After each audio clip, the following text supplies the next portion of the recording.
Welcome, welcome.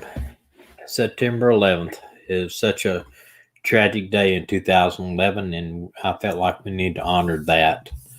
Um, as you probably saw, I changed the thumbnail. I was going to do just strictly the why I didn't feel like Barry was the bridge guy, but I'm going to start out covering some is pretty breaking news, which I'm sure most of you have already looked into, but I'm going to go into it a little bit more. Lauren Sharp with Fox 21 News interviewed Morgan Gentle and or Gentile. It's a kind of a weird spelling of her last name, Gentile, I guess it is. And it was a interesting interview. And we're going to evaluate that interview. I broke it down into about 6 parts or more, and we're going to show a little bit of it. We're going to talk about that and just some things I gathered from the interview.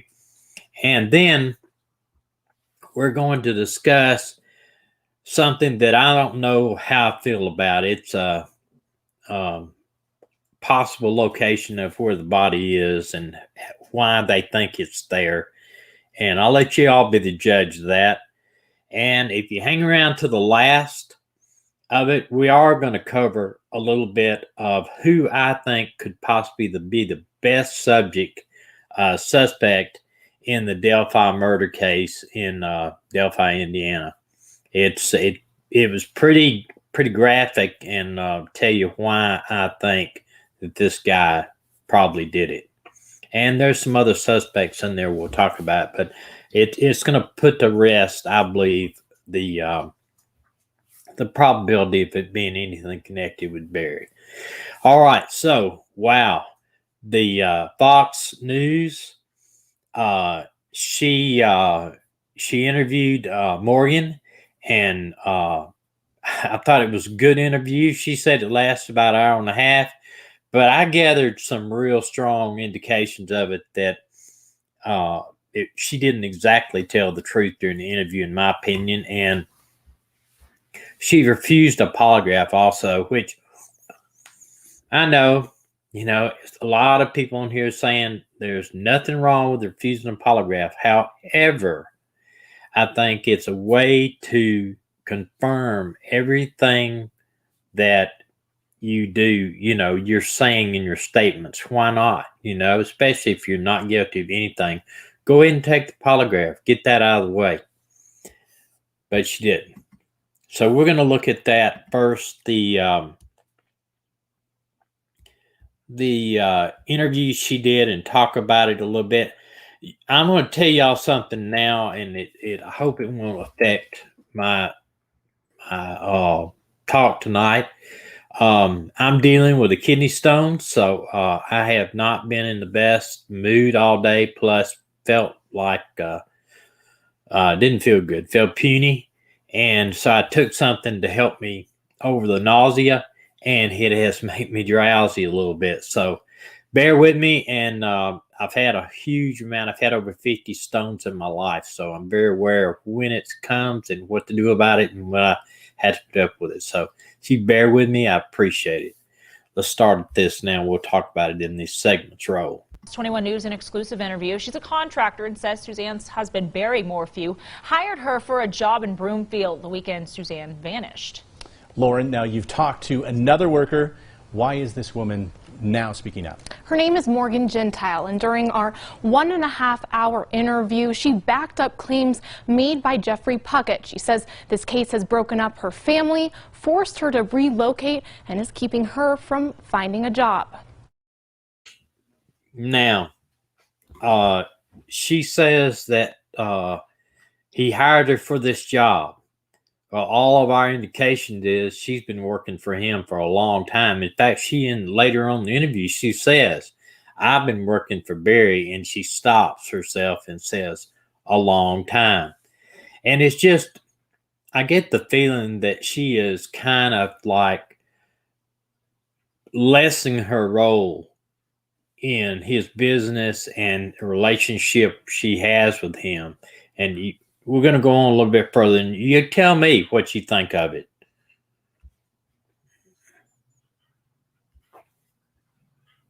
That's how I got treated through all this, is just like, I'm the other woman, even though I'm not the other woman. I just happen to be a woman. Morgan Gentile, a contractor hired by Barry Morphew, told Fox 21 News in an exclusive interview she's caught up in the Suzanne Morphew investigation and accused of having an affair with the missing woman's husband. Just to set the record straight, for those that think you had a relationship with Barry, a sexual relationship, what would you tell people? Well, I would tell them absolutely no. Now, you watched that? I watched that thing about 15 times. When they start to ask her a question, they say, and people think you're involved with Barry, and that she and you had a sexual relationship. Now, I don't know if they talked about that beforehand or whatever, but I want to know, did they have any type of relationship? Was it a emotional relationship? Was it a kissing, hugging, whatever?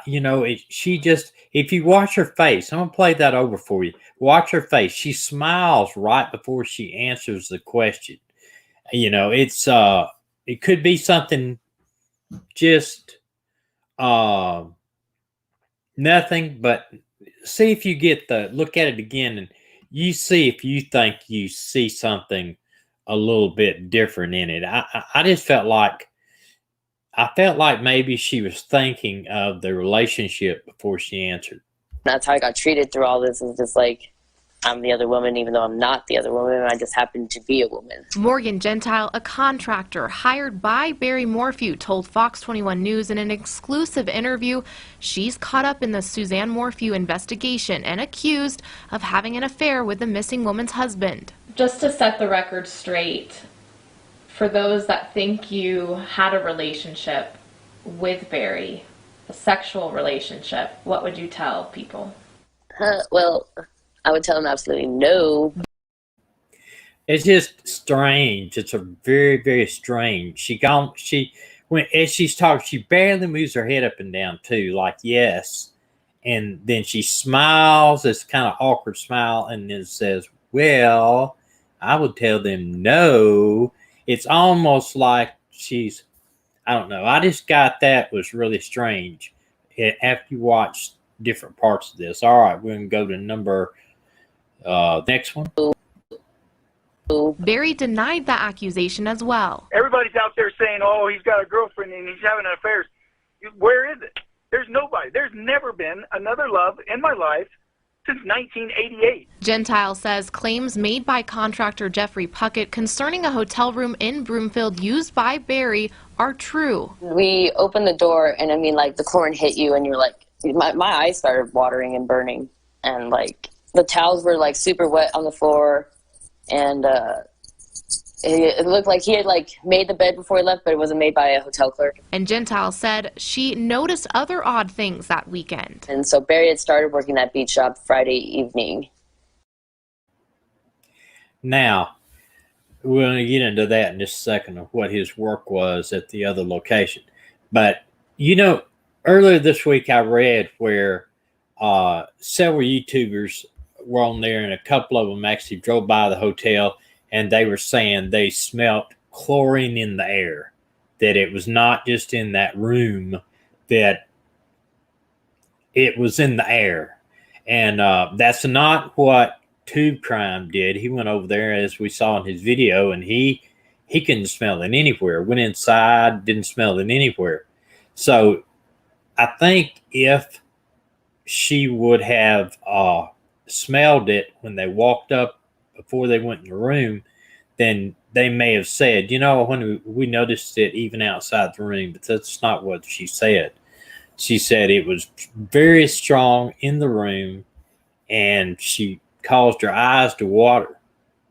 All right, let's go to the next one. And I found out like later that day that he was in town all day. Gentile said she'd heard Barry was shopping. She said there were plans to head to Broomfield. We were originally supposed to go out there the end of April. Original plans for that job only included her and Barry, but with a phone call, that changed. Last minute, he changed everything.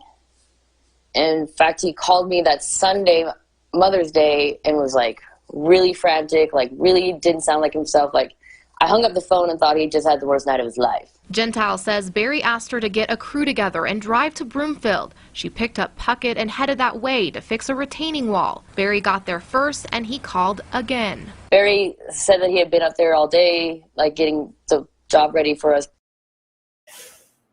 Now, I think I skipped over that last one. I'm going to go back on that last one. Like I said, I apologize.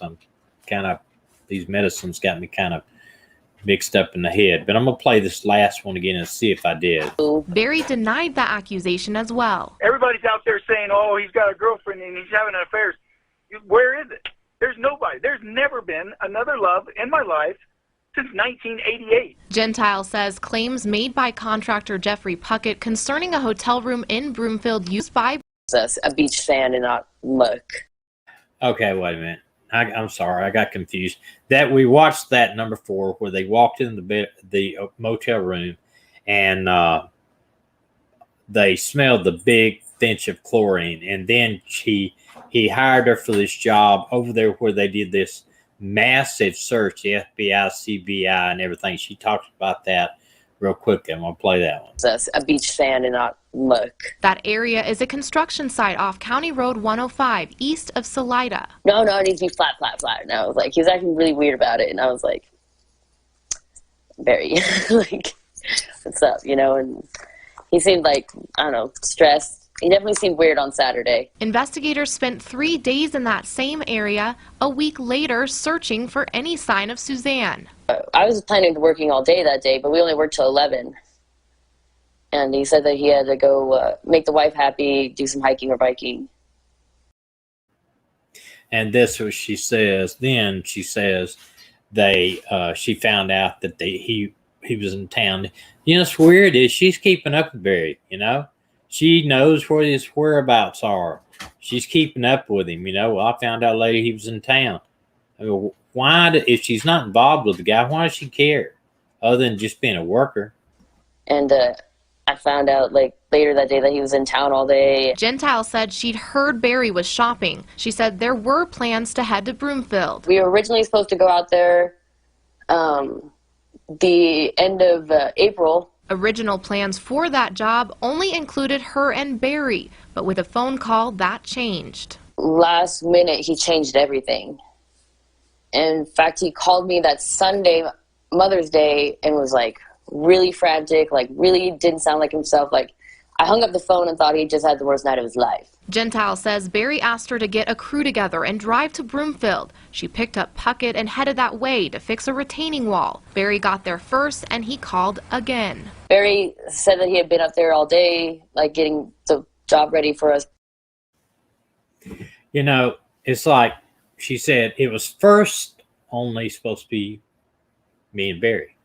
So you wonder, how are they going to, just 2 of them, do a full retaining wall?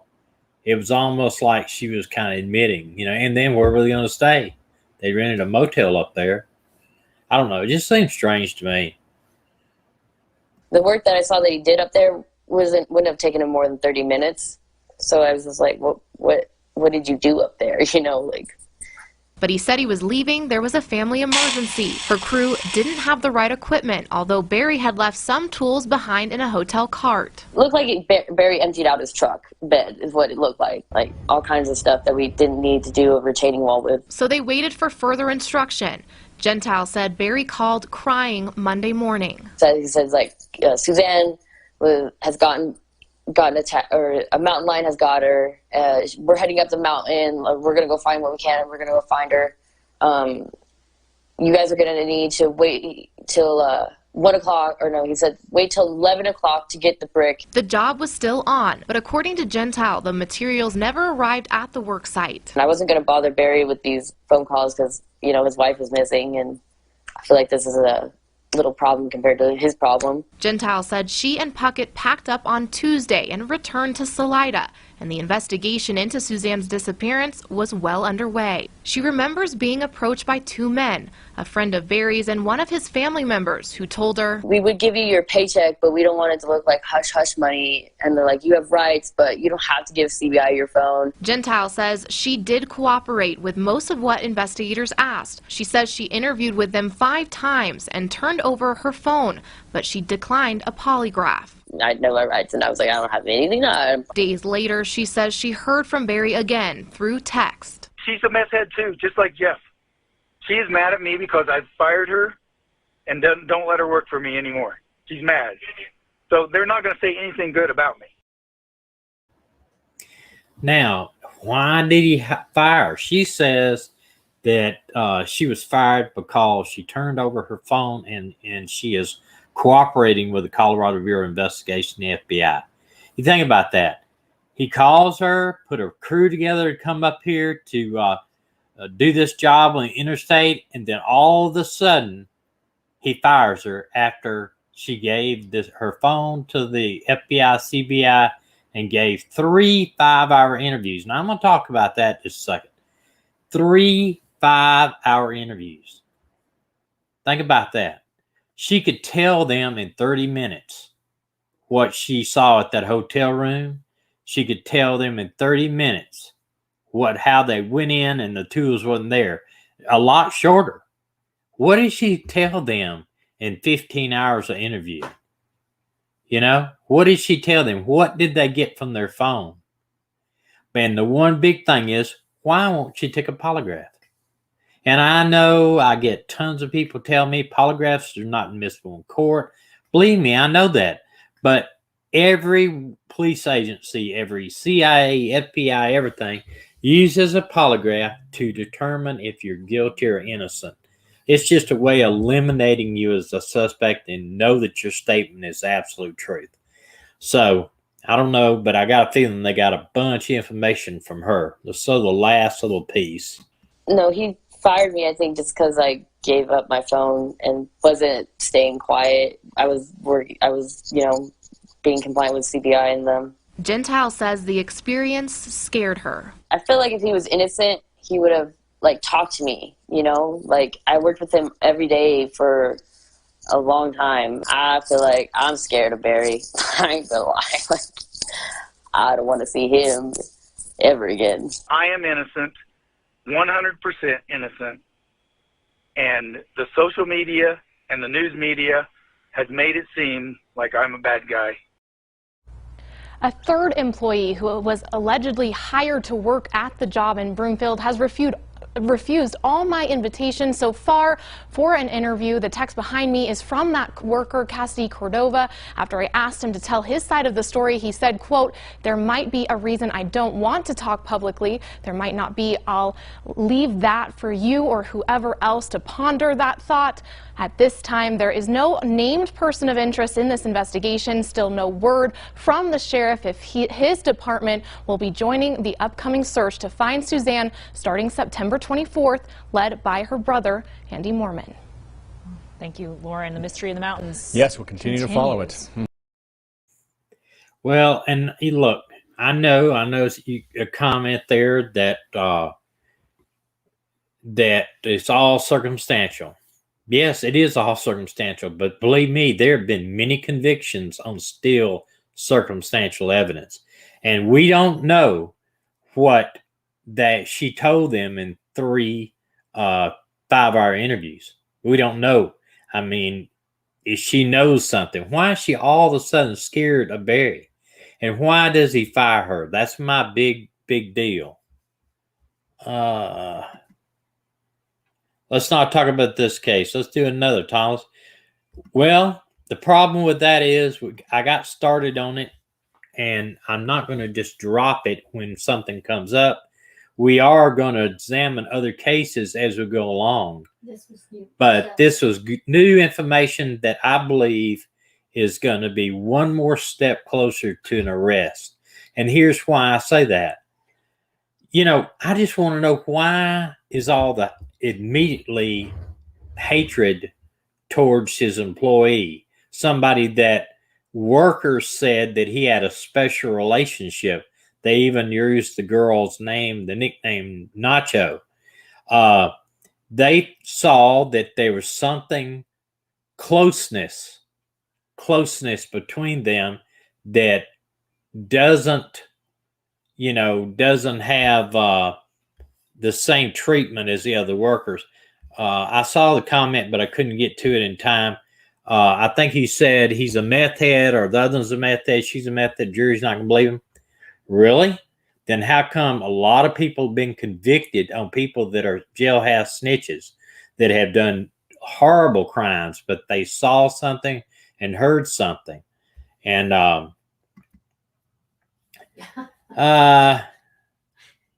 yeah, well, it doesn't, but it's also, it could be a motive for him doing something. And we're not saying he's totally guilty. We're speculating that a lot of circumstances are weird around this case. And he, to me, is, like I said, he'd be, if I was working the case, he'd be my number one suspect. It's just a lot of circumstances are looking towards his guilt. So what we're trying to do, examine all that and put heads together. Now, another part of this, and this is the portion that I don't understand. First off, I've even all of my law enforcement career, over 33 years of working with DEA, U.S. Customs, FBI, State Department, human trafficking, everything, narcotics. I never worked around anybody that did remote viewing. Now, I don't know if you've ever read anything about it. I'm gonna play this at the bottom. Remind people that are just stopping in. I don't know if you've ever read anything about it, but there's a guy. Excuse me. Sorry. There's a guy named Ed Daines. Ed Daines is a retired, I think he's lieutenant colonel from the Air Force or Army, and he did a case. He does remote viewing. Let's see if I can pull up his stuff. This is a little thing about what he did. The CIA file suggests that those in charge of the project did believe that they had some success, but the CIA closed out by saying that should not be standing alone on this. Okay? They shouldn't stand alone on this thing. Let me try to find, I'm trying to find his credentials. I know I put it in here. Like I said, it's been it's a long day. It's been a long day for me. Here you go. I can't see her. Look at Marilyn's. I can't see her doing that.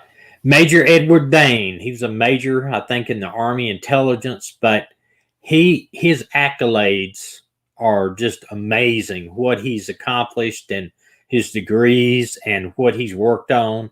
And the CIA, basically, they ran a program called Stargate. And if you haven't read that or never heard of Stargate, you need to go to the website and look at Stargate, and find out what all this is about. It's remote viewing. Let me read this. While lots of PE people,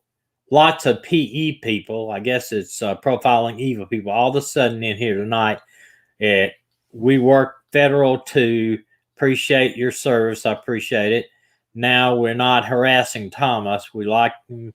Okay, well, yeah, hey, listen, it's not harassing me. It's actually, we're all expressing opinions. That's exactly what we're doing. Marilyn said, heard on Profiling Evil Guys today that Andy Mormon said Sheriff Spees, or whatever it is, will be joining the search effort for his sister Suzanne September 24th. Okay, Profiling Evil is actually reporting that the sheriff and his team are going to be joining forces with Andy, Suzanne's brother, to hopefully in that search. And I hope the snow holds off for them. I really do. It's what the weather I've been watching. It doesn't look like it's going to, and that's going to hamper any type of search efforts they're going to do up there. But let me talk about this, and it's kind of Tube Crime reported on this, and whatever you think about him and his channel, he does have some pretty good stuff and pretty good intelligence and other things that he's gathered. He's got that Army mindset, which I think he was in the Marines, if I read it right. But anyway, this major that was in the Army intelligence, worked for the CIA, and is retired and teaching this stuff, which I'm not, like I said, I don't know. I've never heard of it before I read all this stuff. He formed a operation called Operation Dragoon. And this is it. It's on a page called RV Community. And it's not like you drive in an RV. It is remote viewing community. And this is the letter he sent to the sheriff. And I don't know if you can see it. I'm having a difficult time seeing it tonight. But it basically says he tells about his former training and his former position so that the sheriff won't think he's a nut. And then he says that in a remote viewing situation, he saw the area of where Suzanne's body is located. And he gives the coordinates. So I went to Google Earth, and if you put in Maysville, Colorado in Google Earth, and then you move the mouse around till you find the coordinates that's in that general area. And that's what I'm going to show you. This is actually his house, okay? That is the coordinates for Barry Morphin's house right there, okay? That's in Maysville, Colorado. This is another section, a bigger section, and the blue dot is where his coordinates are that he gave. So it's not that far, but you see what's around there? It's a bunch of trails and roads. It very well could be. I mean, if this thing is correct, this is so not what I am used to dealing with, okay? But I'm not, I can't sit here and say, well, the CIA and our federal government spent probably billions of dollars using these people to do this. And this guy, I've heard that he is not crazy and he's the real deal is what I've heard. But I haven't heard anybody say that he's so far-fetched. Not anybody. And he has solved some pretty big terrorist cases where the hostages were located. This is showing you as the crow flies that is 4.08 miles as the crow flies from the house, Barry Morphew's house, to where he claims that the body is located. And if you see this, you go down, if you look to the left, that's Maysville. You go down a little bit more to the left, it's Barry's house. But so these are roads that run all the way up there into the mountains. I don't know, they camp up there, they maybe go up there to hunt or whatever, but it's just trails, and they're like that everywhere down in there. And this is another picture of the location, of the approximate location. He gave the coordinates, but he didn't include the actual exact pin location. So somewhere in that quarter of a mile, he's indicating that he hopes the searcher will search at least to put it to rest that, that possibly this is not, true. And this guy does not claim to be a psychic. That's the thing. He says, I'm not a psychic. This is totally different than being a psychic. This is something that has to be a trained thing to do. He said, you have to be trained to do this. You can't just be a psychic, somebody that is claimed they were born with this. So, it's something that I think, if nothing else, should be looked at. So I think he said, I think they're going to check the mountains, caves, and everything. I don't know if she's on the way to the hotel somewhere. I think she dumped the body. Yeah, I think so too. We are special forces in our home. We're actively special forces in our home right now. I told him thanks for your service. Yes, thanks for your service. All of y'all that are in law enforcement and military, thanks for your service. But you know, I don't know that I don't know that what I think about this. This is totally out of my realm of investigative techniques. But on this website that I shared, this RV community, if you go to that page, they have examples of things that have pretty much positive results in their predicting. And I'm talking about big things and major things in the news that you could see. They say that they have predicted that through remote viewing. Oh, Mandy, thank you very much. I sure appreciate it. Thank you very much. So what's the deal with the hotel room? Did he get it for himself, share it with Puckett, or maybe Morgan and Woman? You know, I don't know. We haven't found that out. We haven't found that who paid for it yet. That will be coming, I'm sure. We think he's a nut, Thomas, and tell people anything that doesn't mean he is who he is. Yeah, I agree. He could, but all I'm saying is he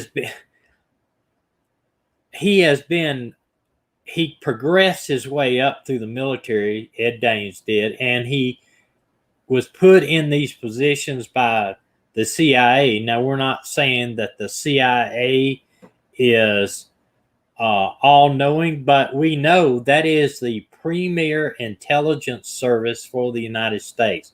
The CIA has been appointed to do the duty of keeping us safe from foreign adversaries and spies and all that. So we know that it's not perfect, but I can't say 100%.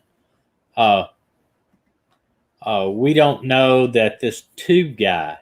Well, I know that there are some opinions by people that emailed me various things, but you know, I haven't seen anything personally in his videos that would make me be concerned. I know some people, and I'm not going to mention names, they have emailed me and said they kind of feel like he may be, you know, not on the up and up, but I have not seen that. And, you know, when I meet somebody, a lot of times I prejudge them. It's the cop in me.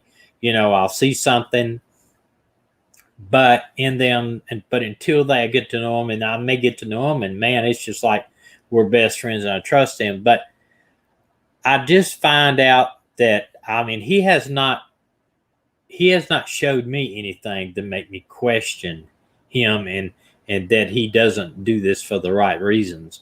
You know, I've read the letters and the emails that I've had from people, but I have not. You say,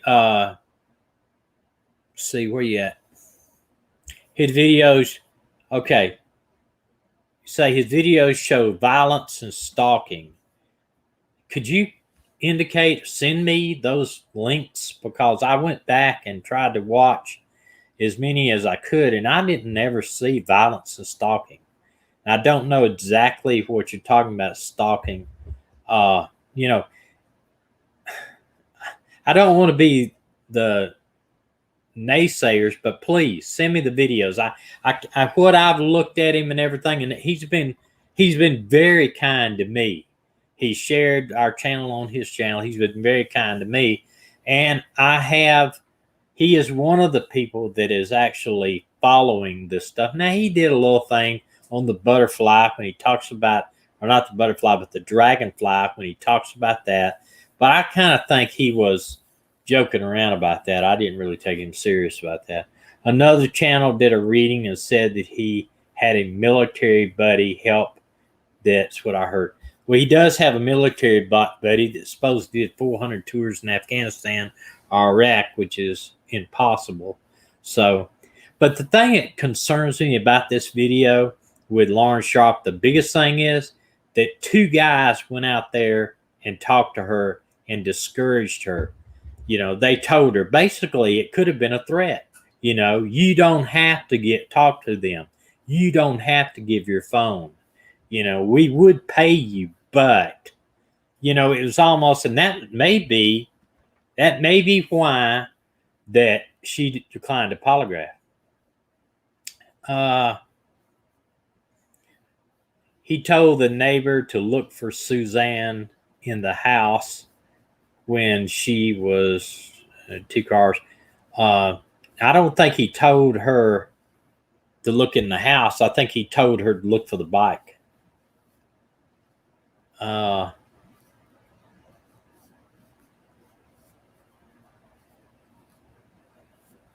Two Crimes, Say the Butterfly. He's the best new thing on YouTube. Well, you know, like I said, he hasn't ever showed me anything that would scare me. I just want to, if anybody has evidence, share it with me. I'll look at it.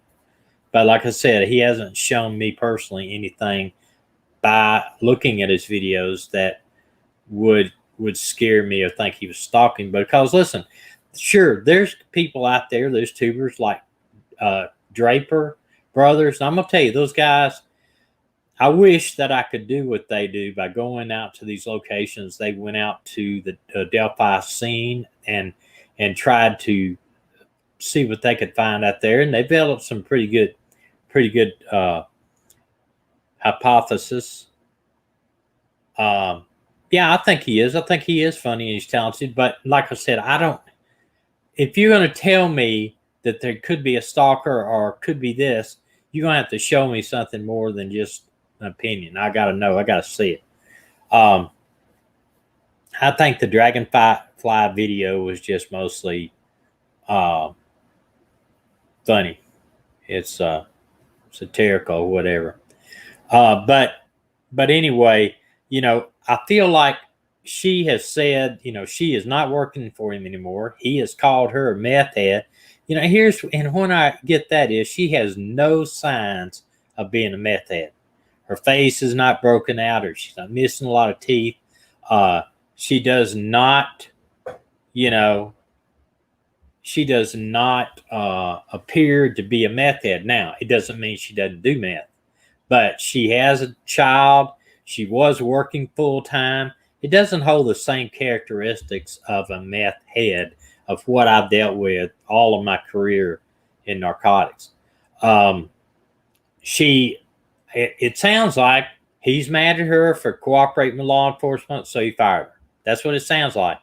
And if that, you know what that says to me? If he did that because of that, it tells me he's got something to hide, and she may know it. That's what it tells me. And so I bet something out of that interview is coming out. It just seems like the house of cards is falling around him right now. He's losing his crews are turning against him. They're telling law enforcement, they're telling the news. She was apparently somebody that's very close to him because he said that you know, she's a mess. She's just doing this, blah, blah, blah, blah, blah. Can you scroll down? I can't right now. Okay, Kat said, yes, she does. Doesn't mean that Thomas. Yes, she does. Doesn't mean that, Thomas. Come on. Hush, hush, very control freak, and no control over him. Anyone now? Defamation lawsuit against Barry. Maybe.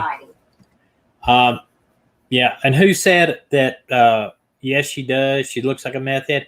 I don't know how much experience in law enforcement and working narcotics you got, Captain. I know what you do, but listen, I worked narcotics for almost 20 years. I've worked a number of meth labs. I've worked meth informants. Now I know you see them every day in the prison system, but I see them actively when they're doing that. And she has not appeared to me to be a meth addict, in my opinion. He's got 30 years. But here's the thing. I appreciate your service. I really do. I appreciate your service. But did you work in the field 30 years? In narcotics in the field? Or was it narcotics were you a narcotics agent, or were you a patrol agent and worked with narcotics? He's a federal cop for 30 years. You DEA or U.S. Customs? Okay, appreciate your service there, Kat. I did the same.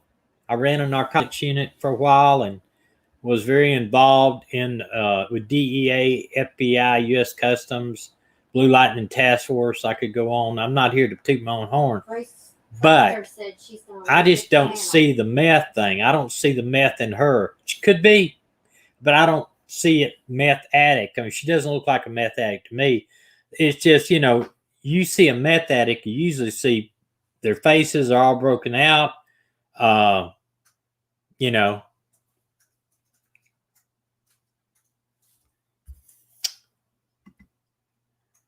wouldn't tell you that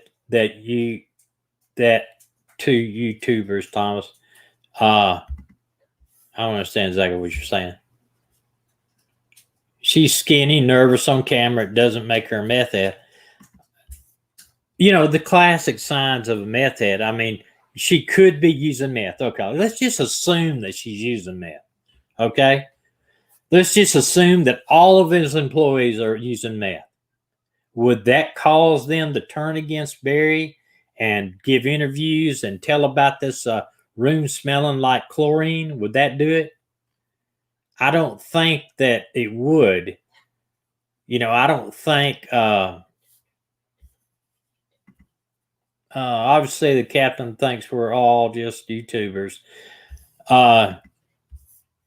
Captain, here's the thing, me, okay? I'm retired law enforcement. You're retired law enforcement. This is something I enjoy doing. I'm not doing it for the money. There's no money at my stage of the game. Okay? I'm not doing it for the money. I enjoy talking about missing people. I enjoy sharing missing people with other people. But I've been following this Morphew case for a long time. And in my opinion, Barry, if I was personally working the case, knowing only what I know, what I've learned through my research and through what other people have said, he would be my number one suspect. If you don't believe he was, or you're not retired, okay, great. If you don't believe he would be a suspect, enlighten us and tell us why. I can, it's your right to disagree with me. It's my right to disagree with you. That's America. If we stop doing that, we're living in a communist country. But I mean, he's got a lot of things happen in this case. I don't know if you've researched this case, Captain. Here's my reason is I believe something happened not that morning when he left her, then she went on this bike ride. I don't think she ever was on a bike ride.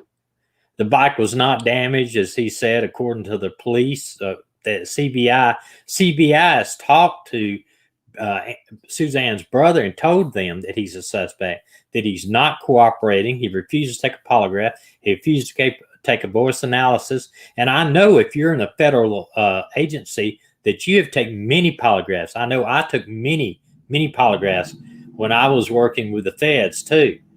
And, that's the one way. They may not determine guilty or innocence, but they can sure tell if you're lying. And also the fact is that she was on a phone call with her best friend about a wedding, and they were in a conversation, and all of a sudden the phone ends like that. Can't get her on the phone, can't call her on the phone, won't answer the phone. It's just a lot of things. That brings up the thing is that maybe they were something. Rumor is, no factual, a girl claims that she heard it from this. It was completely hearsay that he shot her. I don't take that into account that it's true or not. It's just one more little bit I keep over here in my pocket. Now, okay, you believe he's guilty. That's right.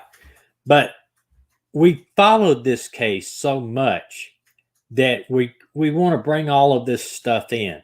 It doesn't matter to me, really, other than the fact that I'm against drugs on all levels. But it doesn't matter to me that if she is a meth head, I don't see it. Maybe you see something I don't. I personally do not see it. usually the meth heads that I dealt with maybe are further gone than her. You know, the What day pot was marks. What day was the phone call with her friend about the wedding? It was the night before. It was the day before Mother's Day when the phone call was too. It was actually not Saturday night. I heard it was like 2:30 in the afternoon. The ones I dealt with usually had pockmarked face. They had bad teeth. They had, you know, various other signs of a meth user. I don't see that with her, but you know, maybe you see something that I don't. I'm not discounting your experience, okay? I'm just saying that me and you maybe have seen different people. I mean, most of my case, I worked around meth labs and meth probably my last 5 years. Every day we worked a case on meth. Discrimination on character, discrimination of character. I don't know what do you mean by that?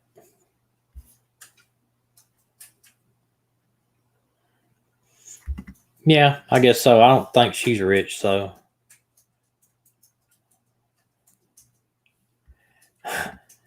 I don't think she's rich, though. Thank you very much, Miss Tammy. I appreciate it. Thank you. I appreciate that. I don't know. You know, I do want to explore other cases, you know. Well,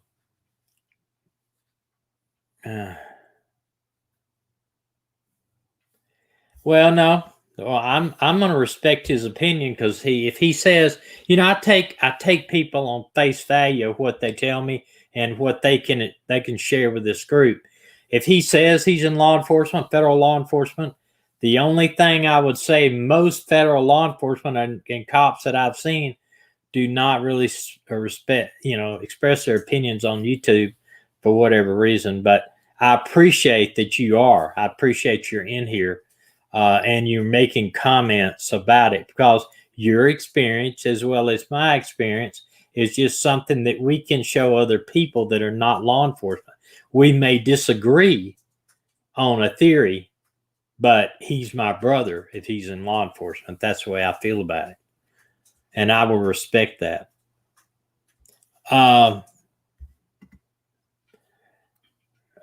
Crack or feed-based cocaine smell like chlorine. Maybe the pot calling the kettle black. It could. It could. It's all about finding Susan. That's right.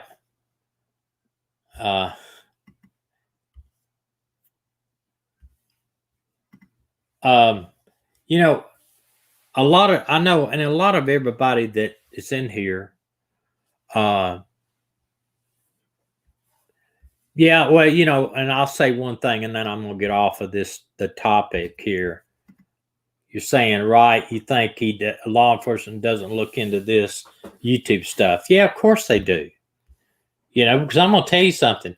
I believe they may be getting some of their information that they need to follow up from YouTubers. That maybe, you know, a lot of YouTubers they think outside the box. You know, and it's what I said yesterday. That the FBI calls Facebook Fedbook because they can find out anything they want to about you from looking at your Facebook post. I think that a lot of YouTubers, they think outside the law enforcement box. And that's great, man. That's great. I want somebody to think different than I do. I want somebody to make suggestions. I want you to look into it and research it more than I do. And more than you do that are active law enforcement, because they actually look at things in a different perspective than we do because we're trained to look at things different.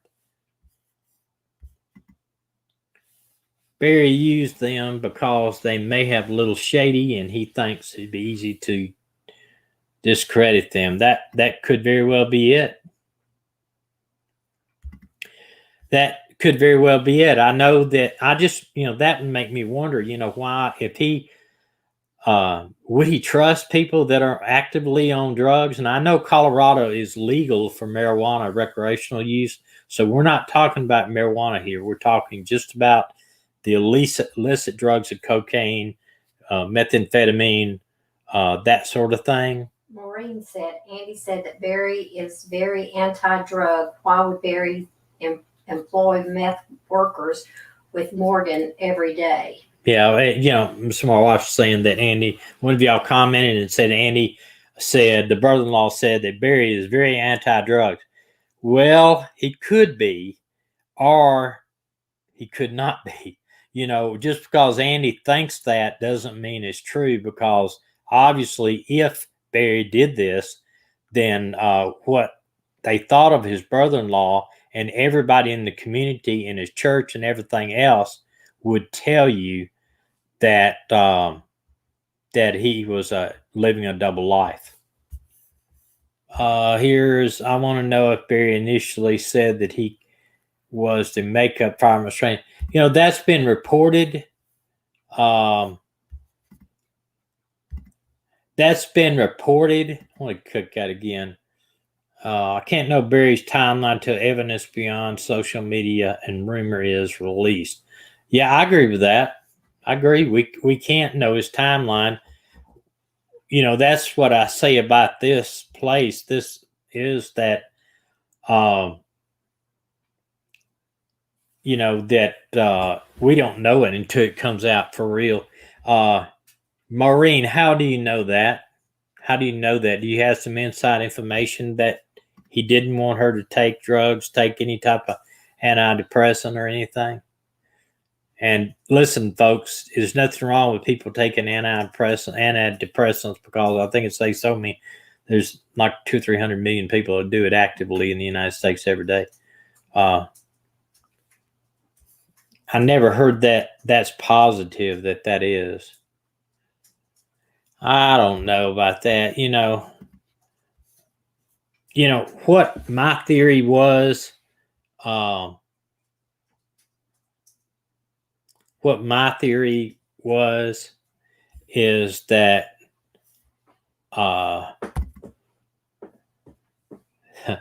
thank you, I appreciate it. What my theory was that something happened during that phone call, and that's why it ended abruptly. Now, what could have happened? What could have happened? It could have been that she was discussing something. You know, it could have been that she, you know, that it's. I would hate. Yeah, I hope, Captain. I hope you do not leave just because we disagree. That's not. I don't think that's not the way. But I mean, hey, if you want to, I can't help it. You do what you want to do. But I like interaction. No matter if somebody doesn't agree with me, that's fine with me. I don't have a problem with that. Heck, my wife don't agree with me half time.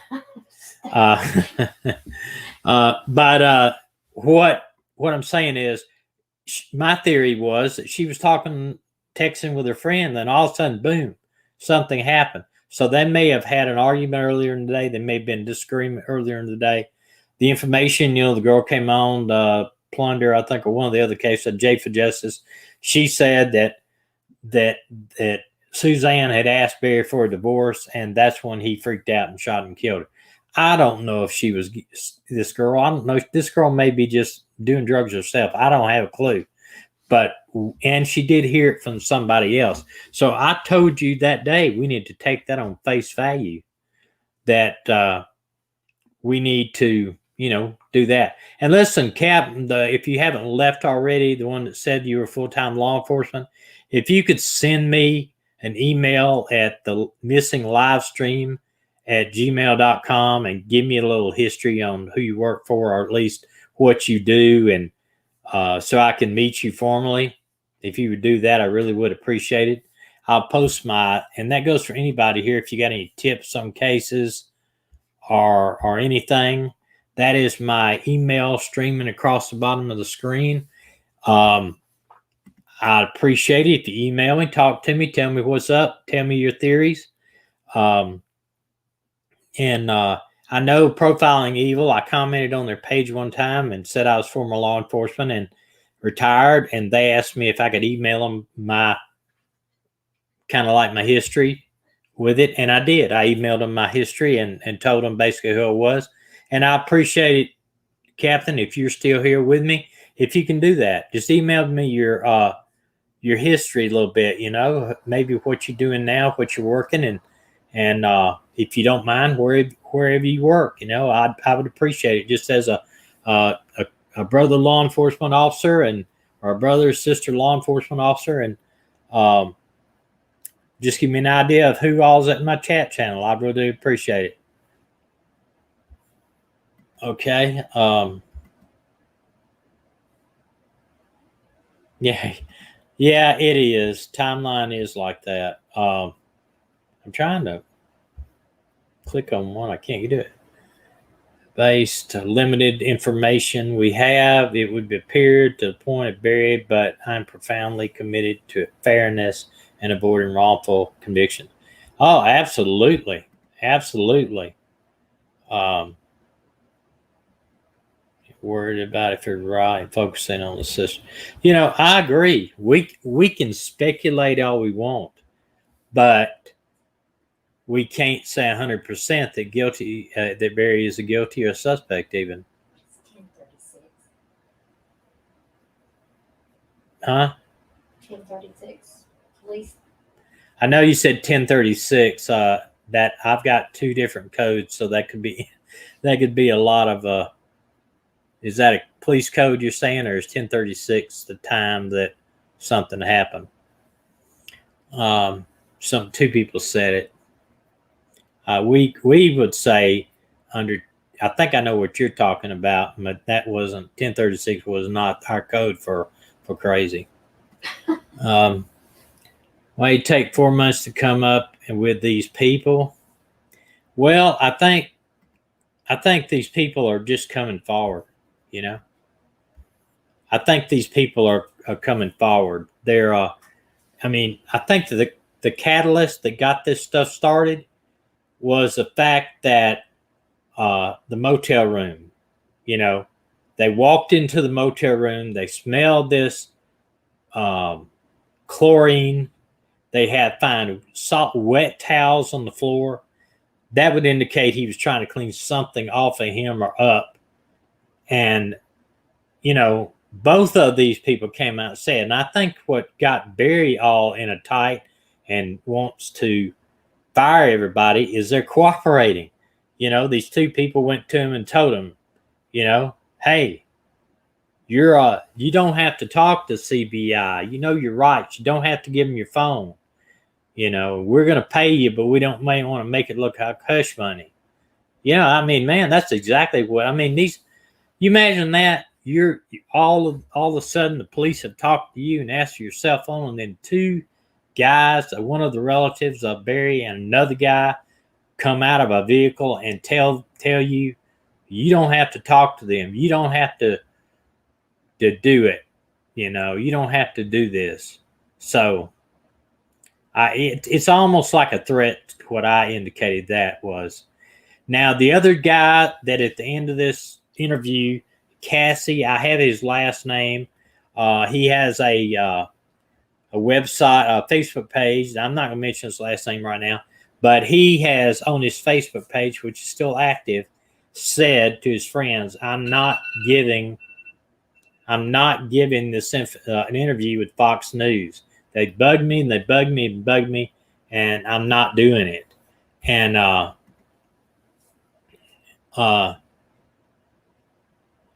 yeah, we don't have to do that. And we talked about that. We do not have to give an interview. We do not have to take a polygraph. We do not have to take all that.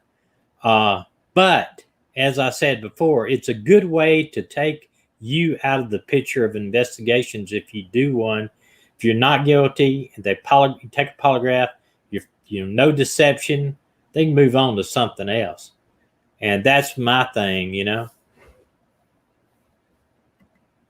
Do you think Chaffee County Sheriff would join the search? Yeah, he says he says he is joining the search for with the brother of Suzanne the big search, which I'm glad they are, because they can put some organization on it. And, I think that'd be good. Because law enforcement didn't come up with these people. Law enforcement interviewed them right after Suzanne was missing. The public just learning about this because Fox 21 News asked and they wanted to talk. You're right. And I'm going to tell you something about her. I never was a fan of the press when I was working narcotics and when I was in there, because, well, they can be kind of getting into your business. And we always like to keep stuff close to the vest. But she is doing a good job. She really is. And she is being objective. She hasn't come out and said, why this. But Captain, I want you to do something for me. No, I know you're not pro media. I'm not either.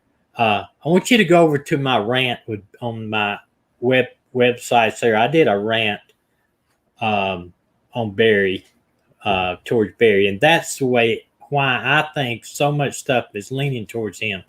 If it was my daughter, if it was my wife, if it was my best friend, I'd be out on the news every night trying to get the people to do everything to search for, which he has not. He made one 25-second video that the police didn't even know that he was going to make. Let's see.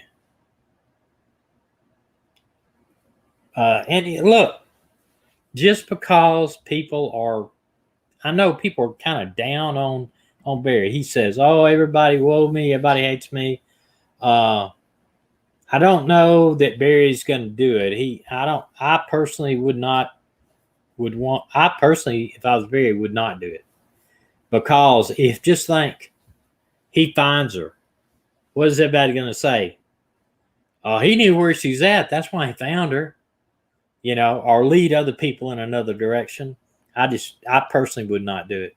It'd be too much, especially if he's trying to remain silent.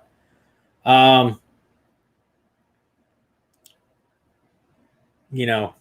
don't know.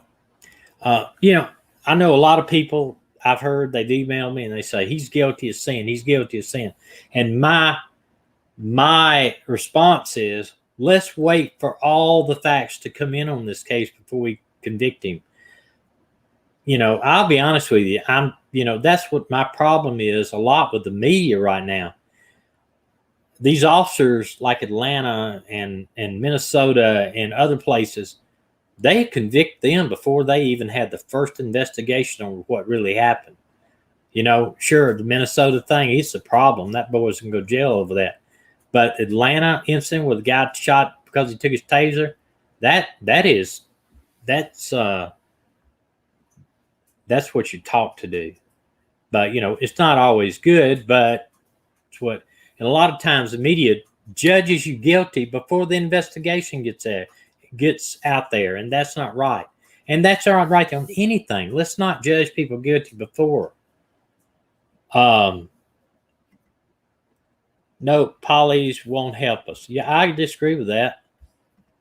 Reason why is because they can give you, if you have a suspect and you take him in and you polygraph him and he comes back non-deceptive, you can pretty much leave him alone and go follow another lead and spend the money, the resources you got on another lead.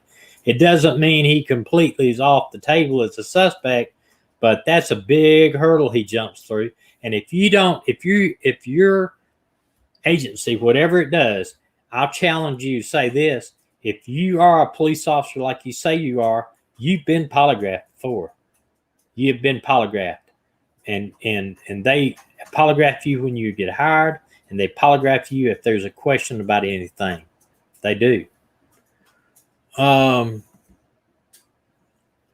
does have a religious connotation, but over that, supposedly a lion got her. That's too. I don't. That is kind of out there. He threw the thing out. Will the lion got her? When there's no evidence of an animal taking her, none. I mean, I've talked to some hunters since it's happened, and they say a lion will not take a prey over 100 yards, and there would be blood, there would be other stuff. Um,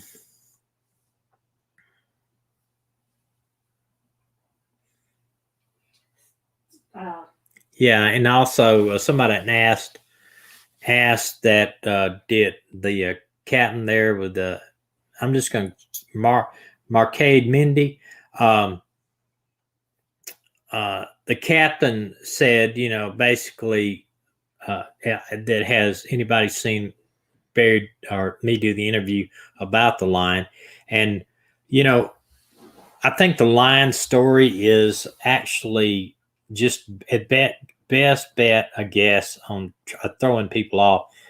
I don't think that she was taken by a lion. It's too much that would sign that would be there. Look at the red flags. Yeah, watch the red flags. I mean, No, on Lauren. mine, I've got a ton of here. I don't see any red. Lori Walleye. Lori, while I'm trying to get to you here, Speezy said they don't have a person of interest or a suspect. Is that a lie or the truth? they did say they have a personal interest. CBI said that. Person of interest? They said that CBI asked Andy, why don't you think Barry did it? And indicated that Barry was a suspect. He didn't come right out and say it, but he said, why don't you think Barry did it? I personally, they're not coming out saying Barry's a suspect, but I bet you money he is, just because of what all he has done. He supposedly, the GPS on his truck did not match what he said. He said he did three 30-hour interviews, which they say he's not cooperating from day one. So the CBI says like this, and Barry says another thing. I tend to believe the police. I don't know. Anyway, I intend to be a mass therapist. She loves herself. Some Barry. No, I haven't. I have not done that. Always know where you're writing in your amendments. Never, ever, ever talk to a cop or lawyer up. Well, yeah, I mean, I understand that theory, but if you're not guilty,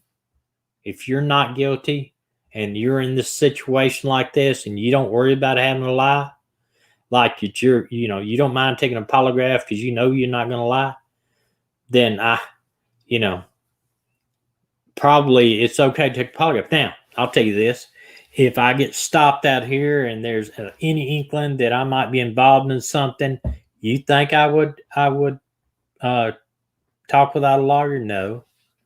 You always told our kids. I'd always told my kids, it don't matter if you're guilty or not guilty. Don't answer any questions, because you just don't know that. And I don't want. This is going to sound weird, but you don't know what kind of situation that police officer's going to try, to arrest you for or get you arrested. All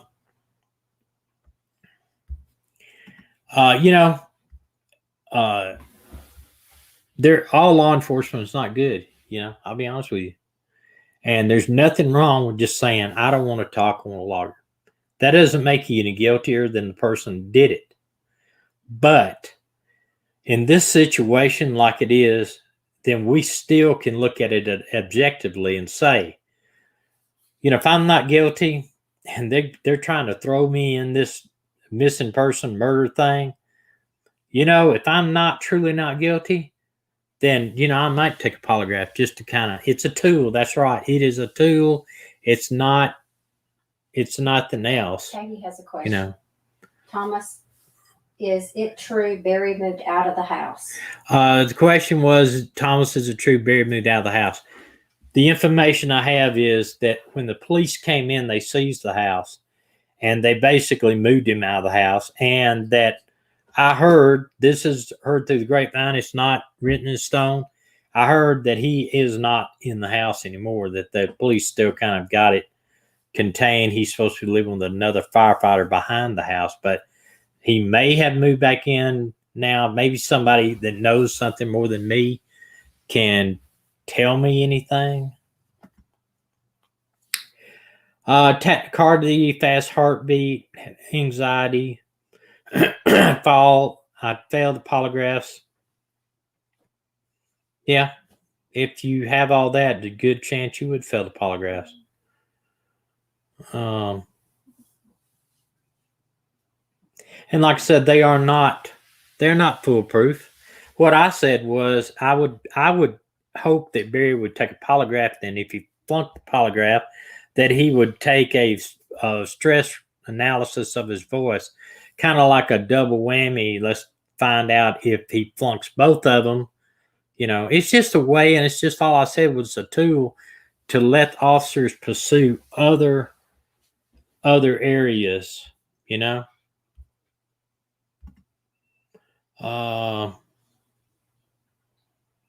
And there's nothing wrong with you not taking one. I mean, isn't and we've said here all along, and the people I think get the wrong idea. I think that a polygraph can eliminate you from a suspect and let them concentrate their efforts, law enforcement, in other directions. Now, if they just because they don't take a polygraph, they will. The police officer kind of go, "Note, he didn't take a polygraph." It doesn't mean that you're guilty. It doesn't mean that it's a sign of guilt. It just means that he just keeps that in his back pocket. Because even if you're innocent, some people refuse polygraph. Cops can't touch him. Well, we don't know. Do you know something I don't? Do you know what the cops know and that I don't? I don't know that you do. I doubt they're sharing it with the other federal agencies. We don't know what the FBI, CBI, and the local sheriff's department have. All we are talking about is circumstantial evidence. That's it. But it's kind of like building a wall, like Barry's talking about. You hear something, this is true, put a block on it. You find out something else is true, you put a block on it. And then pretty soon, all those blocks turn into a case or a wall. So, and then we got to look at what do the sheriff department know? Do they have DNA? Do they have DNA? Do they have photos from a game cam? I know. Do we have photos from game cam? We don't know.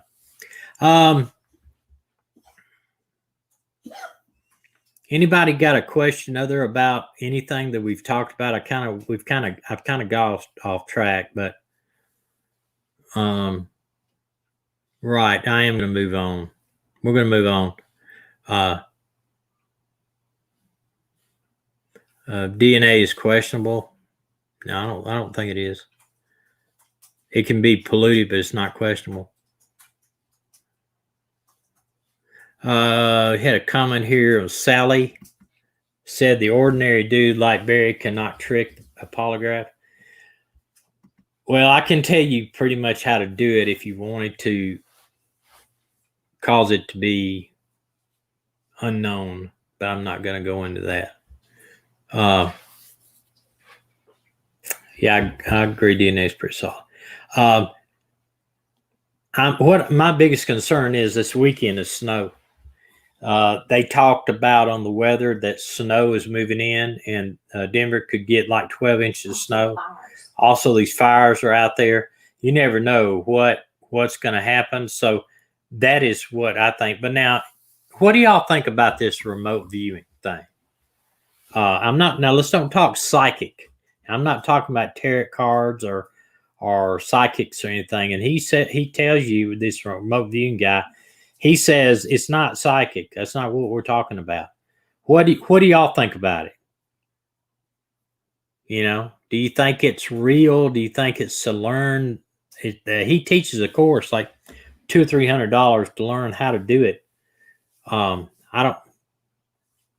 don't know. It'd be something if the searchers decide to give that place a try and they find her.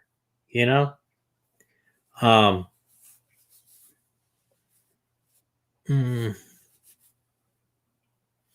me highlight you up there, Stacy. First, scared of and don't like police until they need them. So Barry is fussing about the sheriff, tells him doesn't need the cops, guilty. You know, I did think that what was that? Check out Blind Spot. She's a remote viewer, and she is given the whereabouts of Suzanne, and this is on par with other guys I get. You know, I don't know. I just don't know. It's just so different than what I'm used to. I'm used to dealing with evidence and direct evidence, circumstantial evidence, but I don't know. You know, it's so far removed from what I'm used to, and I'm fixing. Y'all gonna think I'm crazy for sure now, but you know, it's like UFOs. Okay. I lived in an area once on the Gulf Coast where they had multiple UFO sightings. They even had an abduction down there, UFO abduction. And I just like, you know, man, that, you know, these guys have been smoking too much pot. They've been drinking too much. What's going on? Until one night, about 3:00 in the morning, we were riding up down the beach road, two of us. He was in a car ahead of me. I was in back. These two real bright objects in totally clear sky, no moon. Two bright objects start coming towards us, and we think, you know, it's going into this naval base real close by, so we didn't think nothing of it. Within a mile of us, one of them shot up like a rocket up into the air. No plane I've ever seen in my life has ever been able to do that. The closer this thing got, we got out of a car to see if we could tell what it was, and it just disappeared. Now, do I think it was little green men and UFOs? No, I think it was probably some super secret military thing. But, you know, you just don't know what the military and the CIA is doing or what they have developed. If he said that he was born psychic, you know, I just never have grasped what a psychic before. I don't know, you know, you tell me, what do y'all think about that? I mean, you know, remote viewing, think about that. They studied this and they allowed themselves to go into some type of meditation type thing or deep sleep, and they actually see the location or see coordinates. That to me, that just blows me away, you know. Let's see. Somebody said something I was trying to get to. I was 6-year-old and got them to remember well. Okay, I guess you're talking about something. DNA findings are questionable. How they test DNA, break it down, and people in prison system and convicted under so-called DNA years later. I know that a lot of people have. I know a lot of people have been exonerated by DNA in the prison system. I didn't know it was the other way around. I haven't heard anything about that. Would you like to get into it? So I think we beat this horse enough. I'd like to discuss a little bit about, I'd highlight this one real quick. I think it's important. Don't listen to rude people. Appreciate it. Thank you. Thank you. Thank you. I really do. I appreciate all the super chats tonight too. They do help. Let's talk about this Delphi murders just a minute. And I'm gonna share some stuff with you. You just wouldn't believe all the email I get saying that they believe Barry is the Delphi killer, and he moved out of Indiana because that he did this murders up here. And now I'm just repeating. I'm not saying any of this is true because I don't believe it. This is what they said. I had one email. He moved from Indiana because they were getting close to catching him. I don't believe it. This is the guy, the bridge guy, okay? The clearest picture they have. They tried to enlarge the pixels, and there are some places on the internet that have tried to enlarge the pixels, and it's totally failing. But you can see a little bit of his face. He looks like he's got a thick mustache. And right here is a map, basically, of where the girls were found. They were actually found. They crossed this bridge, and that's where they took the picture of this guy. And then they walked down this hill, and they crossed the creek. that's the big deal. They crossed the creek. Another one right here. Picture. Girls went missing around 5:30 p.m. This is another picture of the guy. Now, everybody says that Barry walks like this. The problem of why this guy's even walking kind of funny with this kind of limp, I don't believe it's because that he's got a limp. I believe it's because of bridge, and I've got a picture of that. I can find it here. This is it. See the big. This is her, one of the girls that was missing and murdered. The bridge is it's a railroad crossing bridge, but the bridge has actually got a lot of missing boards and stuff. This is the guy that I think is a very strong suspect. That they want, they have DNA in this case too, so that's a big thing why I don't believe it's Barry, because Barry's DNA, I'm sure, is on file, or they could easily get it.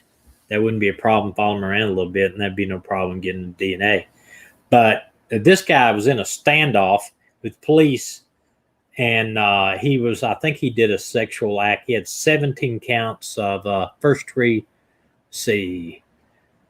Background, he was charged 17 counts of first degree murder, sodomy, kidnapping, and when they had a 2-day manhunt and they cornered him inside a house and he ended up killing himself. And I know they asked for his DNA. I never heard if he actually was thought to be the killer or not. Oh, here's the picture I wanted. Look at this picture. See how wide those boards are? I mean, you got to concentrate on where you're walking. And if I walked across there, you might think I was walking with a limp. Yeah, I mean, really, this thing's like 65 feet in the air. And I can't believe this idiot was walking with his hands in his pockets. That would make me limp, trying to make sure, but his head down and he's walking with his hands in his pockets. Does it remind you of somebody getting out of a boat with both hands? Yeah. Let me show you. The police put out a different sketch on this guy. They think he's fairly young. They don't think he's as old as this other guy, which I don't know why they come up with that. They shared a portion of the video. I think that they have a lot more video. I mean, a lot more audio and maybe in video, maybe of the whole murder. They shared the first part where the guy says, "Guys down the hill." Guys down the hill. And I'm going to play you a video on what they think. It's the FBI, it's an expert, profiling expert, what he thinks this person's occupation is. It's pretty interesting. Now, this map shows where that Barry lived. There's somebody sent it, and how close this was to Delphi. Sure, it was close, but I still don't think he did it. And, of course, this is a picture here. Now, sure, you can say this. You can look at anything and make it look like it is. But I'm going to show you. I'm going to show you just a little bit, a couple videos on this, and then I'm going to show you the guy and tell you why I think he did it. And the guy that I'm going to show you is currently doing 55 years in prison for murder and torture. And he was implicated in this Delphi murder. Police are looking into whether a rape suspect who killed himself is responsible for the deaths of 2 Indiana girls. Paul Etter committed suicide last month during a standoff in Boone County, Indiana. Investigators are requesting DNA testing. Police had received tips about Etter in their investigation into the murders of Libby German and Abby Williams. The girls were killed more than 2 years ago while on a hiking trail in Delphi, Indiana. In April, police released an updated sketch of the suspect along with a short video from Libby's cell phone showing a man walking across an abandoned railroad bridge near them. I don't know. Why in the world would you want to put your hands in your pockets and walk across that bridge? He's brave, I tell you. But he doesn't look like Sketch. He looks sort of like the Sketch of the newer guy, the younger guy. And But this is America's foremost criminal profiler is now giving his insight into the mystery of who killed those 2 teenagers in Indiana. You don't wake up one day and commit a double homicide like this. There has to be some kind of trail, some type of prior criminal history. Former FBI Special Agent John Douglas, a.k.a. the Mind Hunter, says that recently released extended audio of the suspect speaking may hold a vital clue: his use of the word guys. What does guys say to you?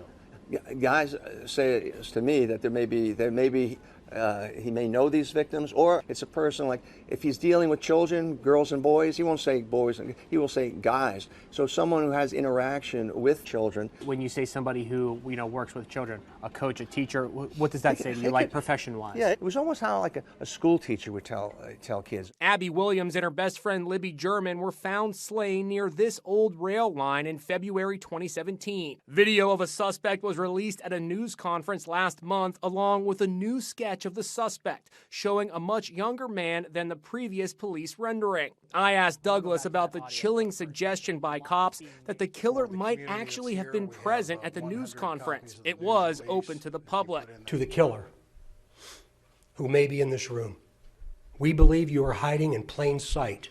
They should also be checking and looking to see people who were here. Now they came up with some reason to leave the area. Authorities say the release of the new sketch and the enhanced audio has triggered 3,000 fresh tips. Douglas's new book, The Killer Across the Table, spotlights the most diabolical killers he has ever encountered. What do you think of the strategy from law enforcement so far? I just think they should have been releasing information a lot sooner.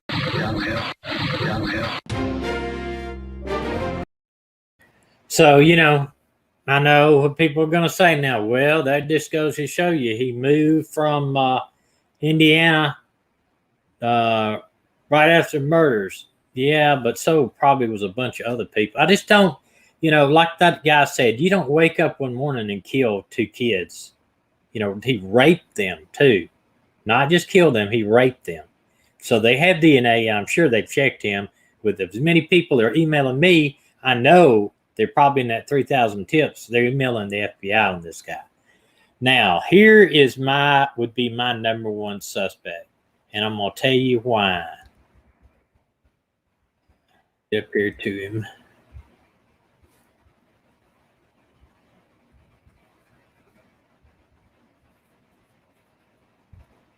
This guy right here. This guy is Chris Garrett. I think the name is right here. Let's see. No, that's not it. I'll get it in a second. But he was caught. He was involved in a murder. They interviewed him, and he even kind of looks like that picture with his head down. They interviewed him because he was involved in a murder where he strangled a girl to death with like a cord because he thought that she had snitched on him and his buddies in a meth lab business. He killed her, a very young, pretty girl. Now, here's the deal. You think, well, how in the world is he connected with this? The property that this girls were found on was a property that he kept his horses on. He grew up in that area. A jailhouse interview that I listened to, it was all like 2 hours long. He said, I knew that property. I've been all over that property. I hunted there. I played there as a kid. I know exactly where you're talking about that happened. So, but he denies it. Of course, you're talking about surely a death penalty case. They were also these subjects right here. These are all registered, or this 3 of them is actually maybe even the same one. They're registered sex offenders in the area. They kind of look like this guy with his head down. Let's see if this is. These are some more right here of suspects. They kind of look like him, the guy with his head down, sort of. So they haven't eliminated any of these people.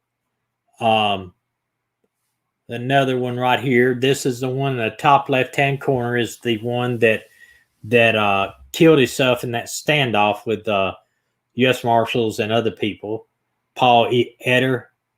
He very well could have been the guy. This tells a little bit about it. February the 14th, 2017. Abigail Williams, Liberty German were the two that were killed. You know, wondering, and the land, they even had, I had his name here. Let's see if I can find it here. They interviewed a guy that owned the property, and he even kind of looked like the guy. He had walked kind of with a limp, but I'll tell you why I don't think it was him, is because this guy that owned the property was about 70 years old, and he can't walk that far. I mean, you're talking about walking across the bridge, walking down the hill. I mean, this is a big, big area. It's a quarter mile from the bridge that they were found. This guy couldn't have done it. I would bet money this guy couldn't have walked that way. He didn't appear to be in that good of health. He could walk down this hill, and then he walked across a creek. And here's the thing, too. There's two of them. You got to incapacitate one of them quickly, or you've got to have somebody else involved. They pretty much say they believe that is somebody else involved, two people involved in it, or that he may have some type of weapon, you know. But I don't believe that Barry had anything to do with it. First off, what happened to Susan, I believe, was a spur-of-the-moment type crime. It was something that happened. It was act of rage. Now, you remember I played a video of a worker that was at a job site with Barry, and they messed up some of his landscaping while they were putting in the brick. And he flew off the handle and just basically went into a rage, threw his tools, threw the electrician's tools across the road, went out there and assaulted one of the guys. You know, he has a rage. They said they saw in his eyes pure evil. The guy that was assaulted said, I saw pure evil in Barry's eyes. So, you know, he's got this rage going on. So that's not the type of person that goes down this, kills these little girls. And you're right. I think one of them was almost decapitated. I did read that. He said Libby was almost decapitated with a large knife. And I believe they found evidence at the scene, and they did find DNA at the scene. So, you know, I think most of you will agree with me. This was a very, very gruesome crime scene. It took savagery to attack these two little young girls, murder them, and rape them. Savagery. And, you know, it takes somebody that with no conscience, you know. The crime, the disappearance, and possibly crime with Suzanne was more of a spur of the moment type thing is what I get out of it. You know, maybe something happened that caused them to, you know, panic and do something. This type of crime, I would bet money, is done by a sex offender or somebody with a violent criminal history. Very, very violent. And this guy he would be my number one suspect. He just took a plea deal for 55 years or 50 years, a plea deal. Why? Because they said they were going to tie him in. Well, they first offered him 30 years. I think I read somewhere they offered him lesser stuff. He agreed to take it, but then they found out that he was a suspect in the Delphi murders, and they took it off the table. And after everything's said and done, they offered him 50 years, and he took it. 50 years. This guy's like, I don't know, 24, 25 years old. So, you know, he's going to be old and gray or dead. Monica asked, where is the Delphi DNA results for all these guys? Somebody asked where the Delphi DNA is, and for all the guys that I showed. And I think, if I'm not mistaken, they did test DNA on these people. I'm not sure, but they ruled out a lot of these suspects, just like the guy that killed himself. They asked for DNA, and that was back a couple of years ago. So I think if the DNA would have shown up as being him, they would have announced that, hey, we have a positive match in this case, because these parents, they're wondering, I mean, how would you like to go through life knowing your little girls are dead and the guy that did it is still out there. It's just, they're going to, as soon as they find out a DNA match, they're going to do it. They're going to find out, they're going to arrest him, and they're going to prosecute him. There's no doubt in my mind on that. Also, I remember hearing this several years ago. There was a guy that was caught somewhere, I think it was Colorado, on a sex offender case. They had him on a multiple sex offender case, and he had admitted or had some type of connection with this murder. He admitted he did it or something, and that's why I thought that it was solved. But apparently it was a false confession. His DNA didn't match. So, and I know some of you think DNA can be fallible, but I don't see it. I mean, it can, if you get DNA that is diluted DNA, yeah, I think there's no way for you to make it a positive identification. But as far as I know, this DNA is good. I always heard that no, the DNA is bad, but the DNA is good because if not, they wouldn't be able to. They wouldn't been able to rule people out, as a suspect. They have DNA, and the guy didn't match a DNA profile. So, I don't know. If you look at the new pictures of this guy right here, and the old picture, I'm getting an echo. You got voice up there. Can you turn it down? These two pictures to me they're nowhere alike each other. I mean, they're nowhere alike. I don't know why. They must have got new information.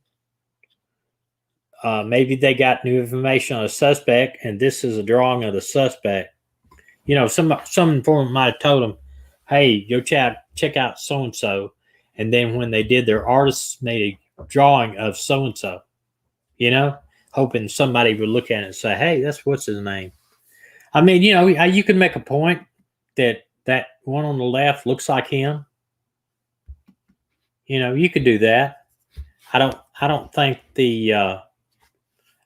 his body build is nothing like Barry's, the guy on the bridge. Of course, he's got big coats on and everything, but I just don't think his body, if you're looking at him, he doesn't look like him. Plus, it doesn't match the motive, the opportunity, the everything of what the Suzanne disappearance is. If she was younger, a child maybe, and say a 8-9-year-old child, a girl of theirs, and went missing the same way, was raped and murdered violently, viciously, then yeah, I might say, you probably need to look at him. This is, of course, he was doing the press conference. He said, we're working very hard on this case. It's not something that we'll put off. It's not a cold case. We're still getting tips at least once a day on average. So, all it takes is one. Now I did put down, I think if I can find it, there was a girl in here. Yeah, I know. I put it in my video clips. I'm going to play this and let you see what you think about this. This is taken from another YouTuber's website. She did not want to do this because Jason would see it on public records and kill her. She has a point because this was posted on the website. So that's a valid point. She also did not want to contact ISP. She states she called EPD detectives and EPD officers in the past day or two to report the same information. Incident report completed as Jason's actions did not appear to meet criteria for harassment or stalking. So her point was she didn't want to call ISP because it would be posted. I guess they post every incident report for public viewing. So that would not keep her safe if this is true. I don't know if there's any validity to it or not, so I really couldn't call Jason Spencer a suspect, but it's also hard not to believe a victim if they're calling in on harassment. You have to take that seriously. Too many times it's been brushed off and someone's been murdered. So that's pretty crazy. This could be the single piece of information. I see that. See, I'm out of the stream right now.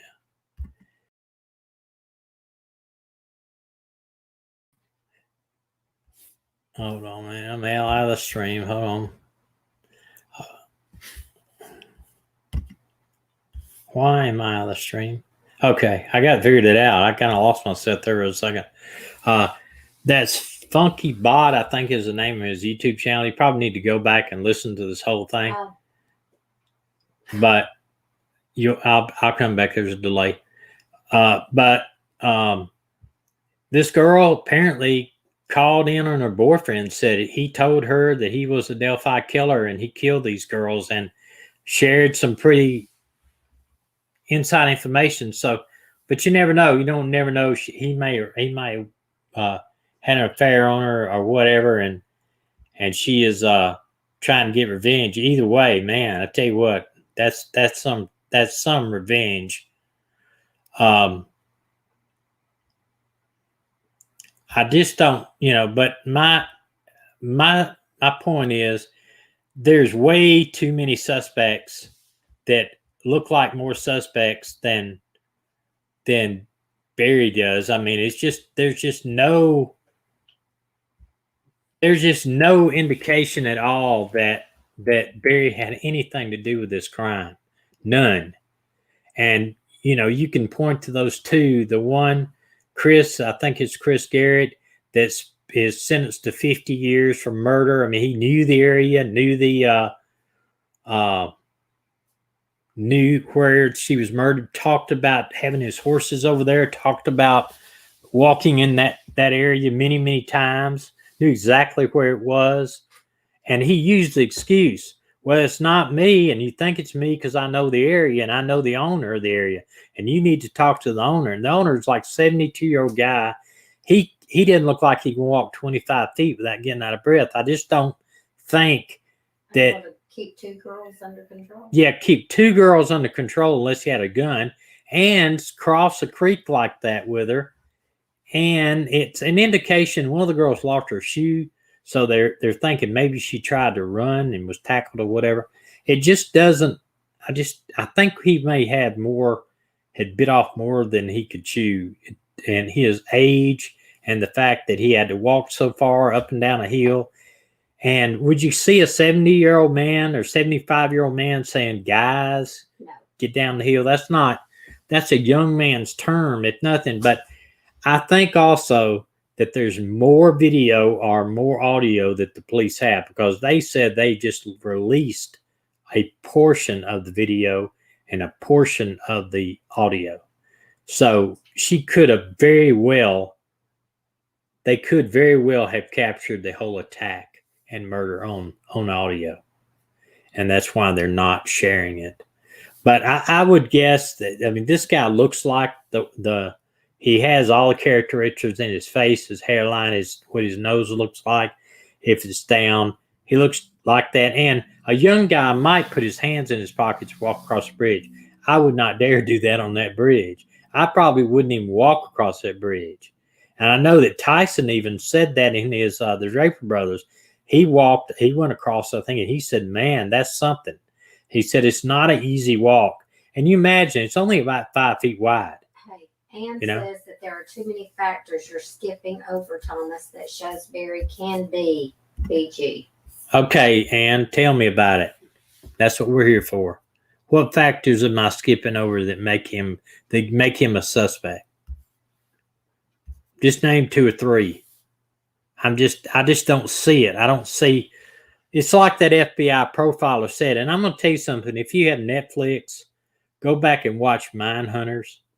Very, very good show. Probably the #1 show that I've ever seen on Netflix. Somebody put a movie up there for you to watch.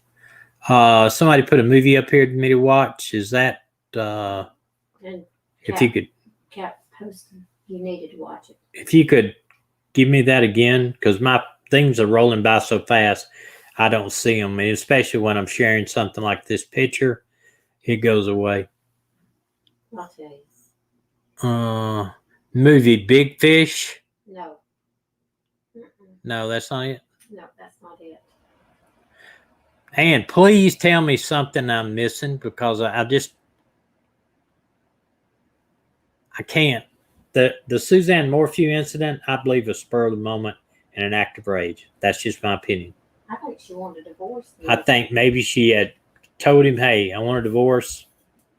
He just went into this rage. Remember, I posted a video where he jumped on the guy because he messed up the landscaping. He tackled him there. Ann said people were eyeing Barry as him. Well, people eyeing Barry as the bad guy, that does not make him guilty. That doesn't make him guilty. And I just don't listen. This guy anybody that would do this type of heinous crime, first off, he's probably a pedophile because, well, he is a pedophile. Yes. He raped little kids. He's probably he's a sadomasochist. He's the rage. It's about control. It's about power. And sure, Barry may be a narcissistic person, but it doesn't make him a child raper or a child murderer.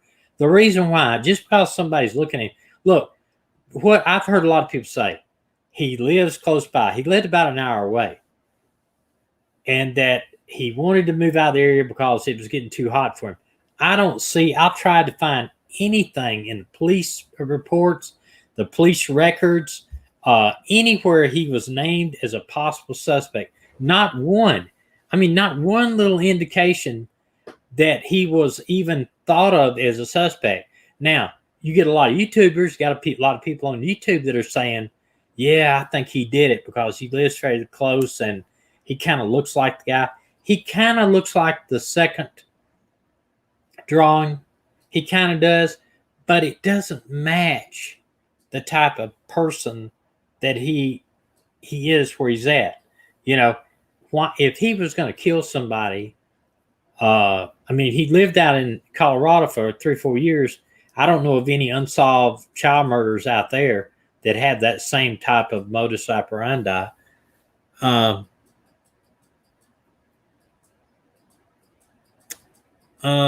don't know. You can, if you give me some idea. So Trevor said that Barry had a helper. Isn't Trevor Barry's kinfolk? Yes. He's the one that started the GoFundMe. He is the one that started the GoFundMe page. I did look at that GoFundMe page. It's $32,000 right now.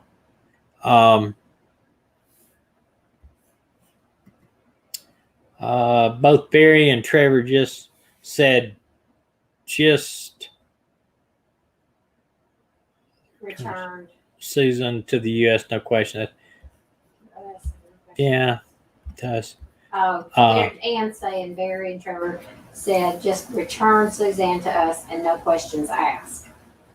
Well, yeah. If he thought a lion got her, then why is he asking? Yeah, if he thought a lion got her, why is he's saying all this other stuff? I'm sure he's throwing out as much stuff as he can. Yeah, I understand. A lot of you feel maybe Barry and Trevor did this or whatever. The police say it's one person, by the way. I don't know why they say that. One DNA maybe. One, and that's why I say probably the police have a longer audio and they probably hear only one person in it. Oh, the bike was found. I don't think that I think they are not sharing all of that. They got to keep some of that close to the vest. But I think that, but anyway, it's my opinion. I don't think he's a suspect even. I wouldn't even put him a suspect if I was a police investigating this. This is why I don't like to do reviews or investigative reporting on cases that are active, because there's so much stuff that's involved that that the police are holding back, and I don't want to jeopardize anything. If we accidentally dig up something, I would pass it on, but I wouldn't want to dig it. I wouldn't do it. That's why I only want to do currently missing persons, not homicides or not crimes like that. It's just too, you could spend months dissecting this crime, but I felt like I had to address it. I mean, you just don't know how many emails I'm getting saying Barry is the guy, and he's not, people. I'm telling you, nothing matches. There's so many others that have or put themselves there at the crime scene. They know the area, the whole 9 yards. Newbie said, why all the lengthy talk on BG? Focus on Suzanne, please. Can't please everybody all the time. Yeah, I mean, we would love to focus on Suzanne and where she's at. We were earlier. In this talk. Well, but what I'm going to do next time we see each other, which will be Monday, we'll dive into another case, and I will put this up, what it is, over the weekend. And I'm going to tell you, this may make some of you mad, but if anything happens on this case with Barry, I'm going to come in and tell you about it. Because there's some people in various different countries that maybe don't follow it all the time, but they want to know, hey, if he gets arrested or somebody gets arrested or if they find her body in the search or whatever. Asked, I'm so concerned about this. Aren't we contaminating any possible jury pool? Well, I doubt it. No, because, 360 million people. If like Colorado, for instance, Colorado's jury pool, if you were picked for jury duty, first thing they're going to ask you, first off, do you know any of these police officers, or do you know Barry or Susan? And then they're going to ask you, have you read anything about this case? Have you watched anything on TV or on the computer about this case?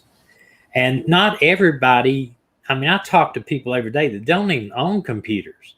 They don't even know what YouTube is. And you got to think about this too. I have a little over 3,000 subscribers, which I am very pleased with that, and I thank you very much. My goal, of course, by the end of the year is 5,000. And I've had watch times way on up there, and I think they told me I had 55 to 60,000 views on my stuff. But that's all over the world. I've got people from South Africa, Ireland, Australia, New Zealand,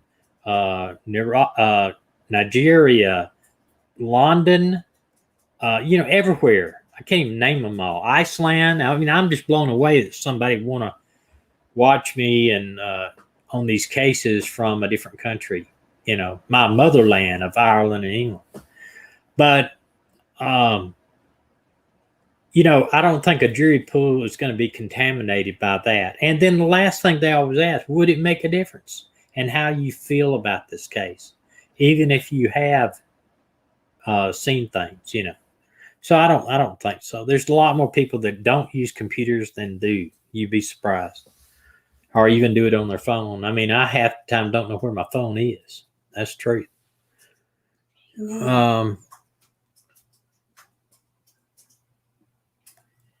Well, I appreciate that. I try to be a logical thinker, but in times, I don't know, at times. I just think that more information we gather between ourselves is better for this case. I doubt very seriously that we're going to dig up something that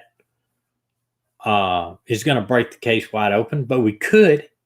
If somebody could get on here and say, I heard something and this is what I heard, and then we pass it on, because I'm going to tell you, my email there is on the screen.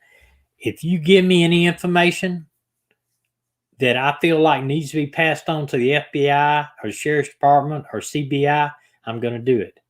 Now, if you ask me, please do not share my name. If I don't believe that that it's critical to the investigation, then I won't share your name, but I'll at least tell the police what I heard. And if they come back and they say, look, it's absolutely prevalent that we find it, talk to this person, then I'd be willing to call you or email and say that, look, they said this, but when it comes down to it, if it's the only thing between us solving a case, then I'm going to do what I got to do, rightfully so, you know? I'm not a preacher or a pastor, and I'm not your lawyer, so, you know, I do want the information that could break open a case, but we also don't want to give false information or information that's going to lead these guys in a different direction. Well, let me see here. Sally asked, Study men murders of 2 girls, please. Send me that in the email, please. Can you send me that about the case? I will look it up and see what we can do on it. But it gets back into the murders. I don't want to start investigating active crimes, because I'm telling you, any police officer worth his salt can dig into these stuff, and it could take you months to go through all the details, and it could really screw up an investigation. if you will consider aliens, why won't you consider psychics? Well, I'm just saying it's what I've seen. You know, somebody asked if you'll consider aliens, why won't you consider psychics? I'm not saying I don't consider them. I'm just saying I've actually seen some things that I don't know what they are. I'm not saying they're little green men. I'm not saying they're true UFOs. But I have seen some stuff that I can't explain it. I don't know what they are. Do you feel like they're closer to getting Susan? But I haven't seen a psychic yet that has proven to me that they have that ability, a true psychic, like a tarot card reader or something like that. I've actually physically proved that one of them was wrong to them, and they couldn't explain why they were wrong. Do I think they'll ever find Susan? Yes, I believe she'll be found. Maybe not this year. I think either her bones or something will be found someday by somebody. But you got a big area. This hunter season coming up with deer and all that, bear hunting and all that, and the fact that they're going to have a lot of snow, it's not promising right now. Trevor did go silent. Yeah, I noticed that. That's kind of weird to me too. I appreciate it. Yes, we've been married for a while. I think she's gonna keep me. 43 years. We've been married 43 years, believe it or not. She said she never thought about divorce. Murder a few times, but never divorced. Okay. Soon I hope that spoke to a police officer on the case. Trevor shut up. Barry made his video 4 hours later. You know, it's like I said, Barry is sensitive about talking to the police. He has not, the police said that Barry is not cooperating, and he is not cooperating early on. Now, that means within the next few days. And then he refused to even come out and say anything. He said it was too soon. What does he mean by that, too soon? If he thought that there's a possibility that she was abducted, no time is too soon. 1 second after you knew about it, it's not too soon. And there's a big rant I did on a complete video, and I just went off on Barry, and I challenged him, man to man. Do something. Get out there. Show your picture. Be on the news. Do press conferences. Do anything you can do to get your wife's name active in the news every single day. Every day. And that's why I just feel like that something's up. Listen, I'm going to go. Hey, tell them what I say about the funeral. Oh, yeah. My wife's always saying crazy stuff. I told her, I said, if something ever happens to me, I want you to remarry. I want you to remarry. She said, well, you don't think I'm going to a funeral by myself, do you? But anyway, listen, I know it's not funny, but it is funny. tonight. I think it's as funny as the salt shaker. Yeah, no, we're not talking about that. Yes, please subscribe if you haven't already. My subscriber rate has gone up slightly. It was about 28 and 29% of all the people that watch the videos subscribe. It's up at 36% now. How Yay. are you related to the case? Mortgage ask. How am I related to this case? I'm not. Not in the slightest. I won't cover a case I'm related to. Just not going to do it. I appreciate y'all. I really do. We love you. Please take care of yourself. Stay safe during COVID. God bless you. And watch. Please subscribe. Watch For this weekend, the new case that the thumbnail that I put out. If share the video if you haven't, and we'll try to do a fresh start video on Monday. Facebook. And Facebook, I do these videos. If you go to Facebook and like my Facebook page, we're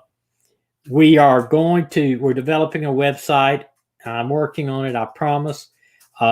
We're also doing a Pinterest, or not Pinterest, but Instagram. I'm trying to start that page where I'm putting all the posters basically that we have on those of anything possibly somebody could see them. Please, like I said, subscribe, hit the like button, or if you don't like it, hit the down button. I'm okay with that too. Interaction is all I want. And if just because I disagree with you, don't mean that I don't disrespect you or that you're wrong and I'm right, because that is not the case. And Captain with Full-Time Law Enforcement, please send me an email. Let me know who you're with and some facts about you. Maybe I'll refer to you in some information in the future. And maybe if you want to come on live with me, I'll put you as one of my guests, and we can discuss the case. And your difference of opinion may be something that I'm needing. So good night, everybody. Please subscribe and tell your friends about us and share. Somebody put something.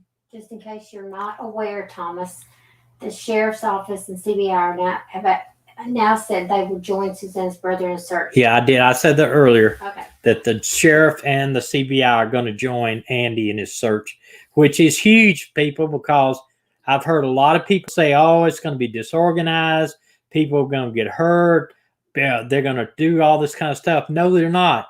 The sheriff's going to organize the whole thing. He will put some organization into it and some authority behind it. And I think it's great, man. Kudos to the sheriff down there. And listen, I'm not against that sheriff's department, FBI, or CBI. I think they are doing a fantastic job. It's just they're not sharing a lot of information, which causes everybody else to speculate. Okay? So anyway, we're in 2-hour mark. We're more than we ever have. So good night, everybody. And like I said, if you pray for me to pass this kidney stone. And we will see you on Monday at 7 o'clock Central Time. Share, please. Thank you very much. And good night. And like I said, I play this little outro, so it gives me a little time for YouTube to put some stuff on the end so people that are watching the videos can know where to go to watch other videos. Good night. What did I do? Wait a minute. I think I've got a comment that's not deleted. Maybe that's it. I'll figure this out someday. Okay. Give me just a minute. Are you going anywhere? Just a minute. I am going somewhere.